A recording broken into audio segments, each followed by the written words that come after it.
అందరికీ నమస్తే. నేను మీ Rachana Srungavarapu. Welcome to federal Telangana. Komaravelli క్షేత్రం పట్నం వారానికి సిద్ధమైంది.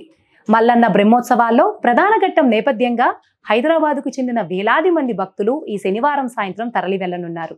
లక్షలాది మంది భక్తులు విచ్చేసే ఈ మహాజాతర ప్రారంభానికి ఆలయ అధికారులు భారీ ఏర్పాట్లు చేస్తున్నారు.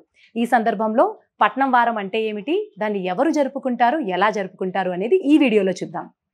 సంక్రాంతి పర్వదినం తర్వాత వచ్చే ఆదివారాన్ని పట్నం వారం అని పిలుస్తారు. యాదవుల ఆడబిడ్డైన మేడలాదేవిని మల్లన్న వివాహం చేసుకున్న ఈ రోజు యాదవులకు ఎంతో ప్రత్యేకమైనది. ఇక దీన్ని ఎలా చేసుకుంటారంటే, శనివారం రోజే ఇంటిళ్లపాది యాదవ భక్తులందరూ ఇక్కడికి చేరుకుంటారు. తర్వాత కాళ్ళు చేతులు శుభ్రం చేసుకోకుండానే స్వామివారిని ధూళి దర్శనం చేసుకుంటారు. తర్వాతి రోజు ఆదివారం అంటే రేపు తలనీలాలు సమర్పించి పుణ్యస్నానం ఆచరిస్తారు. తర్వాత అక్కడే దొరికేటువంటి కూరగాయలు, మట్టి కుండలతోనే బోనం తయారు చేస్తారు.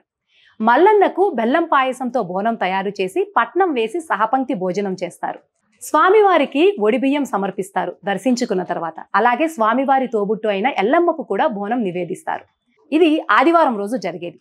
తర్వాతి రోజు సోమవారం. ఆ రోజు యాదవుల పూజార్ల సంఘం ఆధ్వర్యంలో పట్నం వేసి పెద్ద పెద్ద అగ్నిగుండాల్ని దూకుతారు. తరువాత వచ్చే ఆదివారాన్ని లష్కర్ వారంగా పిలుస్తారు. ఇది పట్నం వారానికి సంబంధించినటువంటి సమాచారం. మరిన్ని అప్డేట్స్ కోసం stay tune to federal Telangana.